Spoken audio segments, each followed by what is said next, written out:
There we go. So, yeah, welcome to the weekly, well, mostly weekly Fear of Flying Q&A. My name's Paul Tizard. I'm one of the admins behind the Lovefly Fear of Flying group, and welcome. And so, I think we need to do a little bit of a kind of some stuff about how we work and all the rest of it and what's available because we've had 128 members join this week. So in the last few days, don't know where you all came from, but you're delighted you're here. Hope you find what you need, and just perhaps a little bit about uh, some of the things that we do, but also then I'll answer. I think I've only seen one question come in so far, so there may be some more come in, and I'll probably miss them. It'll be too late anyway, but I'll do my best.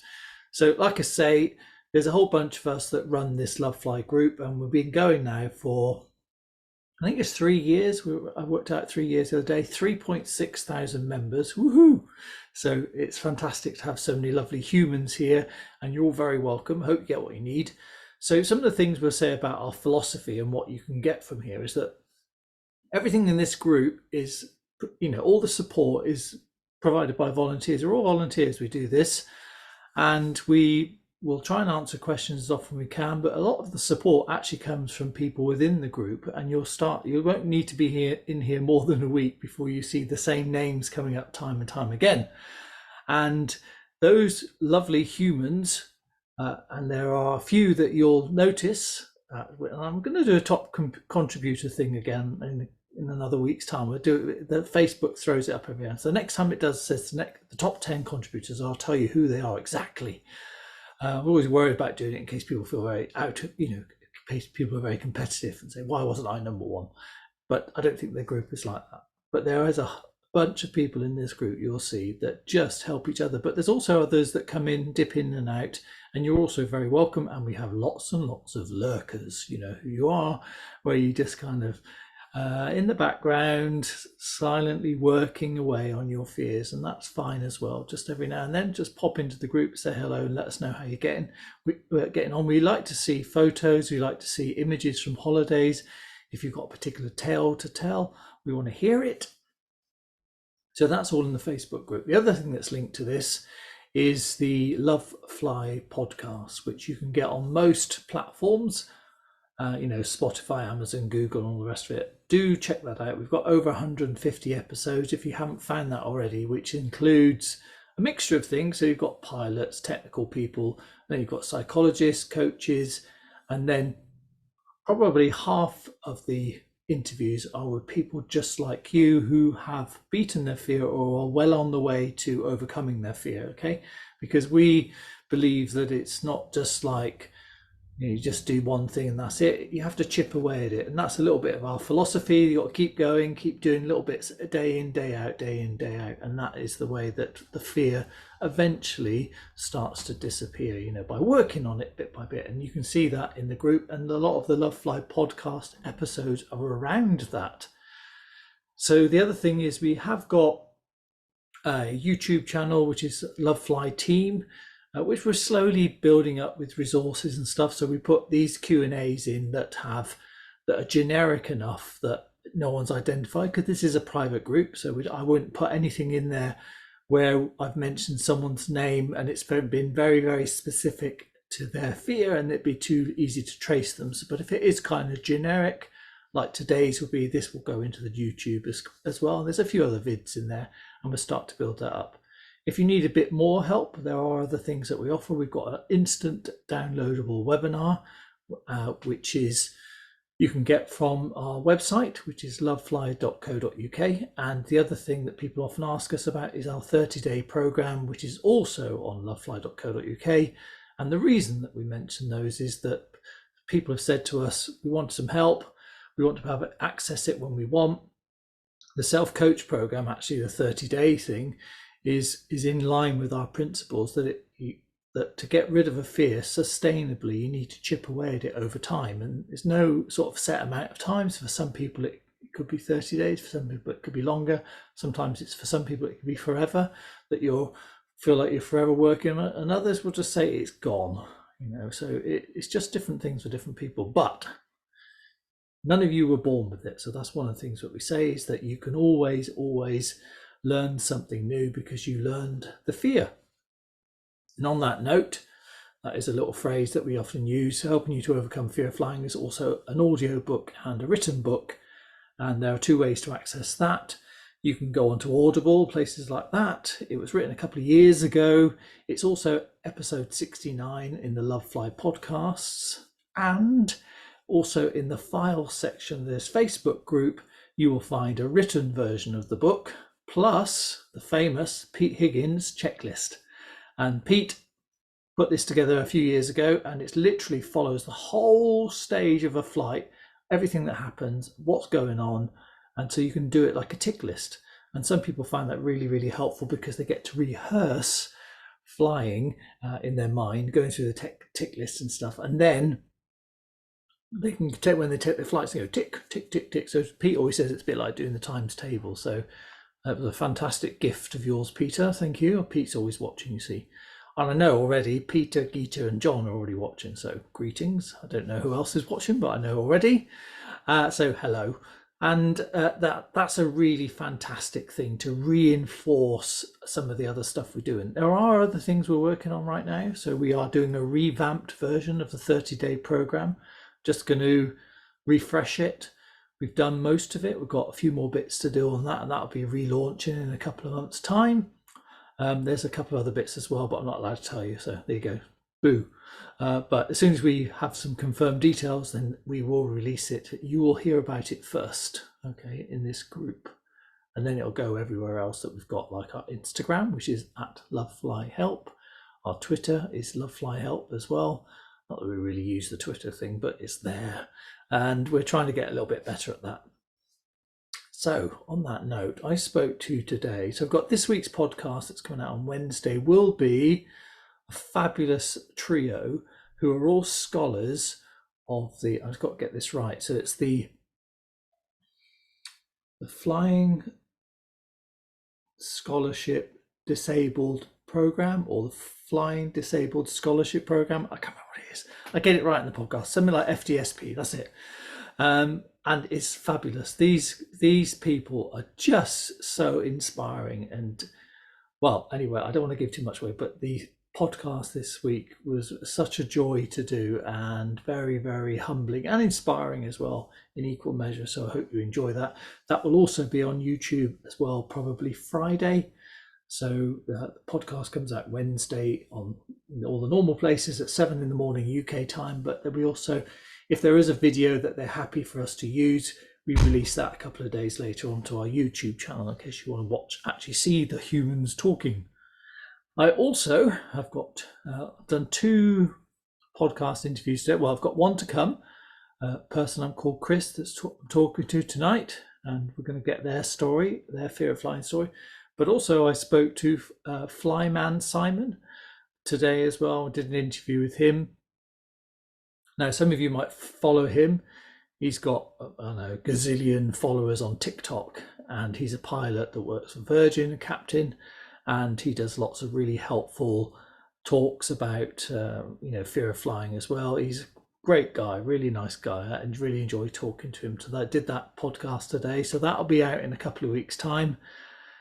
And yeah, that was fabulous fun. So he, really nice, really got such a great way of explaining things, and a couple of ways he described it. I thought that's really, really simple. You know, so he has a gift for making complicated stuff seem very simple. So very good.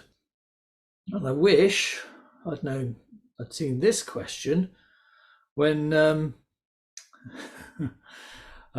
when I was preparing for this today. So there's only been, as far as I can tell, one question, and it was kind of buried somewhere else. So Geeta mentioned me, and so therefore I saw it. And this was from Lisa and Lily, and the question was around. It's about banking. You know, when you come out. So yeah.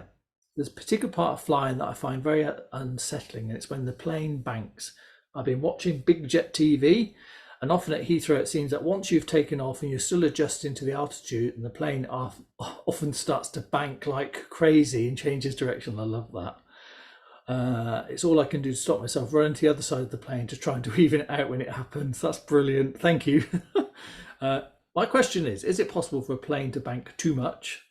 Has that ever happened? And how would you be able to tell what happens when it does? I love that. When it does. Like it's a foregone conclusion. So yeah, there's nothing else. Yeah, so quite a few of you said that unsettles you. So I know Captain Steve talks about this in one of the podcasts, and I just got to try and get my facts right. I believe it's slightly different for different aircraft, but when you come out of Heathrow or Gatwick or any airport around the world, quite often because you have really prescribed routes, so you have to take off at an exact altitude speed, you have to turn bank, lean. So it's a bit like turning in an aircraft is a bit like if you ever ride a motorbike, you don't really need to turn it much. You just kind of lean and it goes. It doesn't like turn like you can't do that. So you lean and it goes round in a sort of like if you're swinging a stone on a stick or a conker. When I was a kid, it's that sort of force that's going around. So it goes round. So the forces are the same, but they just change the angle of it. Now, one of the things that I asked Steve about this, and I think this is right. I believe that it only does 30 degrees bank. It might look like a lot more, but because, and I think it can go up to 67. I don't know, it's got this random figure in my head. So if any pilots are watching, you know the exact figure, please say it. But I do think that it is limited. And you have to think about, can it overbank? So it's a precise setting. The pilots have to put on this setting to get to the right place they need to get to be on the right direction, the right height, the right speed. Everything's completely controlled. So I can't see how they would or why they would overbank. But you've got to think about it, that if you swing a conker or stone on a piece of string, no matter how much you swing it, that the forces would be the same. You'd feel the forces. So if you were in that thing, you would feel the force would keep you in there. So whether you were going like that or whether you're like this, you'd have the power of physics holding you in place. And so the lift works the same. It's just the other physical forces change slightly. And I'm going to stop there because I'm not in my lane anymore. Slipping out of my lane, which is the coaching stuff, and now moving into the bit where I end up going a bit shaky on it. So that's what I'm going to say for now. But 30 degrees roughly is the bank. Feels worse than it is. It's absolutely fine. One of the things that Steve always says is because you've got that little window to look out of, 30 degrees means that you either see sky or land. And so that's why it seems more disconcerting when you're looking out the window. But trust that this is what they're trained to do, what they're supposed to do. They're following a set route. So they wouldn't overbank, underbank, because they have to do a certain degree of bank, and it's just agreed before they even take off. They know exactly what they're going to do, and so nothing is left to chance. I hope that helps.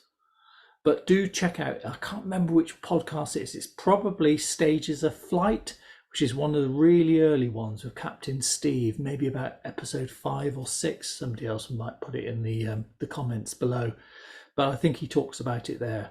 And so very, very safe, very expected, planned, predictable maneuver that they just follow time and time again. So it might look dramatic when you're looking at it, and it might feel dramatic, but again, all of these things are perception and not necessarily reality. Right, let's just have a look, see if there's any other questions. Don't know why I'm doing the musical accompaniment. Might be helpful, might not. It's kind of drums and bass, right? Right. No, nothing. So that's it on the old question. So like I say, this week, fantastic podcast coming out. There isn't one yet that I've done. There hasn't been a single podcast episode that I've thought, oh, this is going to be a dodgy one. Every single one of them is always brilliant. I love it when people come forward with their stories. And something that, I can't remember who said it last week. John and I were talking about it at the weekend, and it was somebody talking about no matter which podcast I listen to, even if I think it's not going to be irrelevant to me, that I still find something interesting in them. I can't remember who said that. Another podcast guest said it recently, and I thought that is the thing, isn't it? So no matter how much you might think, oh, that's a story I've heard before. Everyone's story is different. Your story is different. Even if you have a fear of turbulence, your reason for having the fear of turbulence is unique. Your process for keeping and maintaining the fear is unique to you as well. So it's not the same for everybody. And so when someone tells their story and what they've got over, there might be a little snippet in there. And I would say that every single podcast episode has got something to learn from for anybody listening in. So do delve into them, because one of the things that we know absolutely helps is immersion. I had a chap phone me on Sunday. We had an exploratory call because we do a premium 30-day program, and I thought it might have been for that, but it was just a kind of, it was a sort of a check-in. He's joined the group now, so, and one of the things he was saying is, I've got a week till I fly, and so what can I do? And I said, well, check out some of the episodes which were designed for that. So episode 130, which is, oh, I've got a flight tomorrow, what can I do? So a longish episode, but it's lots of contributions in there people have found helpful. But just immerse yourself in the podcast, because all these resources are just there for you to help you with your fear of flying. And if you need extra help, then you can always come and do things like the 30-day program and other things that we've got planned as well. I think I'm allowed to say this, but we will be doing some face-to-face courses. I can't tell you the format or where yet, but yes, they are coming in the next few months. So I just wanted to flag that. We've got another thing as well that we're going to be doing. We've been it's something I've wanted to do personally for about 10 or 12 years, and I think we're getting closer to being able to do that now. So, but I can't say anything until it's done, because you don't know who's watching, do you? You know what I mean? Because some of our stuff has been plagiarized by others, naughty sausages. So I don't mind. We have a sort of generous nature here and think, there's enough people out there to help. There's enough people but all I say is that if somebody's going to nick our stuff, just give some credit. That's all we ask, is that just link in back to us as we would do for you, because we often promote other people if somebody can get help and it's something that we don't do, or it's available in a different area and we're not there, then great, crack on and go and get that help. We don't have any problems with gifting and passing on contacts to other people, and we just ask that, if you're going to nick our stuff, steal with pride and give us a reference. That's all we ask. So I think that's it. That's enough waffling for today. I'm just going to I'm going to do, I'm going to have a quick look on Facebook and see if anybody has put a last minute question on. And if not, I shall sod off and let you get on with your evening or afternoon, depending on what time zone you're in. And I'm not seeing anything on here at the moment. So I can see that Christopher says hello. Agatha's there as well. Nice to see you again. I can see a few people are viewing, which is always nice. Brilliant. All right. Thank you for joining. Thank you for watching. Keep recommending us. Thank you very much. A huge welcome to our 128 new members in the last few days. I'd love to know where you came from, because I can see sometimes it says recommended by someone. It's like, but who? So if you get a chance to drop that in the Facebook, I'd just be curious, because when we get a sudden influx like that, we always know somebody, maybe an influencer or something has happened that suddenly created this like swell of members. But yeah, you're very welcome, and thank you very much for watching, and have a great rest of day, week, life.